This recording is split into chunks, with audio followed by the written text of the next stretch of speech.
Tumekuwa na mkutano mkuu wa CCM Taifa miezi mitatu iliyopita, na mkutano huo ulivunja rekodi ya mkutano mzuri ulioandaliwa vizuri.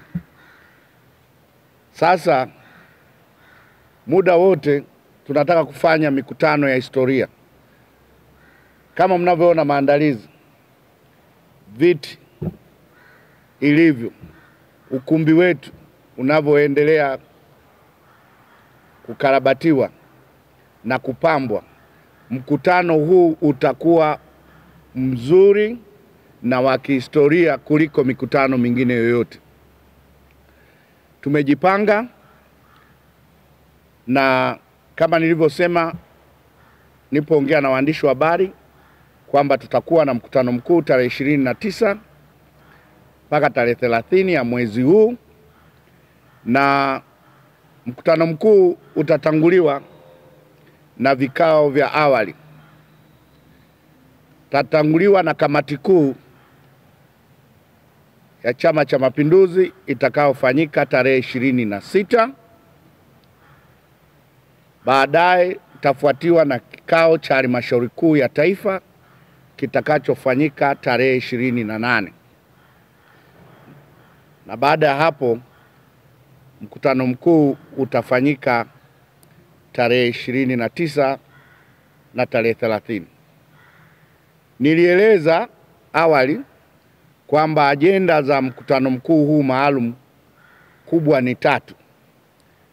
Ya kwanza ni kupokea taarifa ya utekelezaji wa ilani ya uchaguzi kwa serikali zote mbili, serikali ya Jamhuri ya Muungano wa Tanzania katika kipindi sasa cha miaka 5, na taarifa nyingine ni ya serikali ya Zanzibar. Kwa hiyo tutapokea taarifa za miaka 5 za utekelezaji wa ilani za serikali zote mbili. Ajenda ya pili itakuwa ni uzinduzi wa ilani ya uchaguzi ya Chama cha Mapinduzi.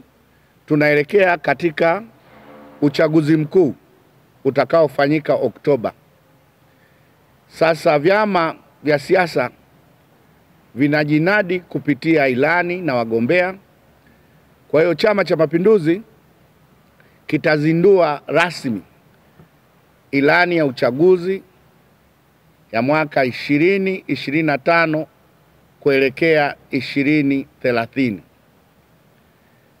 Kwa hiyo tutazindua hapa ilani yetu, mambo muhimu ambayo Chama cha Mapinduzi kinakwenda kuyanadi kwa wananchi, na hicho ndio kitendea kazi, na huo ndio mkataba wa chama cha siasa kinapoingia katika kampeni. Kinawaahidi wananchi, ili kikichaguliwa basi ilani hiyo ndio mkataba na wananchi katika kutekeleza ilani hiyo. Ajenda ya 3 itakuwa ni marekebisho madogo tu ya katiba ya Chama cha Mapinduzi. Lakini pia kuelekea katika mkutano mkuu kutakuwa na tukio la uwekaji jiwe la msingi la jengo la makao makuu ya Chama cha Mapinduzi. Tukio hilo litafanyika tarehe 28, siku hiyo ambayo kutakuwa na halmashauri kuu ya taifa. Hili sikulisema nilipoongea nanyi waandishi wa habari mara kwanza, haikuwa sehemu ya ajenda zile nilizozitaja, lakini hili tukio la uwekaji jiwe la msingi la ujenzi wa makao makuu ya Chama cha Mapinduzi itafanyika tarehe 28 saa 3 asubuhi. Tunajenga jengo la makao makuu ya Chama cha Mapinduzi pembeni mwa jengo hili. upande wa pili utaona kuna mabati na eneo kubwa.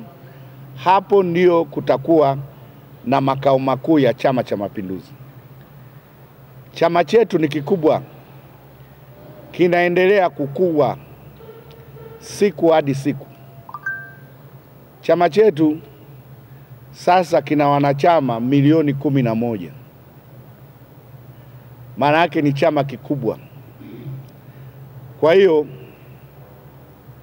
ili tuwe na uwezo wa kuhudumia vizuri shughuli za chama chetu, tumeona sasa pale pamekuwa padogo, sasa tuwe na makao makuu eneo kubwa. Hilo jengo litakuwa na facility zote zenye hadhi ya chama kikubwa cha siasa.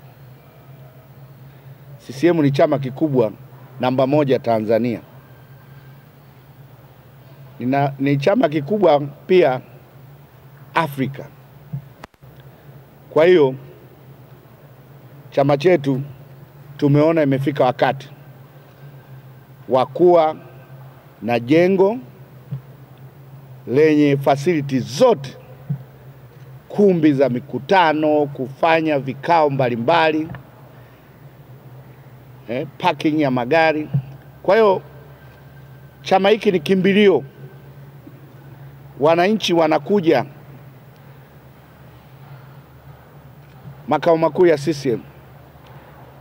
Kwa hiyo mmeona pale parking bado sio kubwa. Kwa hiyo huku tutajimwaga, hata unapowahudumia wananchi basi kuna sehemu kubwa ya kuweza kuwahudumia wananchi. Kwa hiyo tutakuwa na jengo la kisasa kweli kweli, kuthibitisha kwamba Chama cha Mapinduzi ni chama kikubwa. Kwa hiyo niliona hilo mlijue, tuungane nasi tarehe 28 asubuhi saa 3 pembezoni tu mwa hapa kushiriki uwekaji wa jiwe la msingi la ofisi ya makao makuu ya Chama cha Mapinduzi Dodoma. Nitumie fursa hii kualika wajumbe wote wa mkutano mkuu wa Chama cha Mapinduzi. Karibuni Dodoma katika mkutano mkuu huu maalum. Mambo yote yamekamilika. Tunawakaribisha wageni waalikwa katika mkutano mkuu huu maalum. Tunawaalika waandishi wa habari katika mkutano mkuu huu maalum. Lakini pia hata kama hujaalikwa, wakati mkutano mkuu unafanyika Dodoma, mwananchi yote anakaribishwa. Unaweza ukawa umekaa sehemu, umetulia zako, unafuatilia tukio hili ukiwa Dodoma. Na sisi tutaweka utaratibu wa maeneo ya watu kukusanyika na kuweza kufuatilia mkutano mkuu huu maalum. Mnakumbuka mkutano uliopita tulikuwa tunajiunga na wenzetu sehemu mbalimbali, Mwanza, Zanzibar, Dar es Salaam, Mbeya, watu walikuwa wamekusanyika sehemu wanaangalia. Kwa hiyo na maeneo ya hapa Dodoma, kama mtu umekuja tu bahati mbaya kwamba nafasi ni ndogo, ukataka bwana naenda Dodoma, kuna tukio kubwa, basi karibu Dodoma, utakaa mahali fulani, unaenjoy na kufuatilia mkutano mkuu, utakuwa live. Niwashukuru sana, na tutakuwa tukiendelea kupeana taarifa siku hadi siku mpaka tutakapokuwa tumefika katika matukio hayo ya uwekaji jiwe la msingi na mkutano mkuu maalum.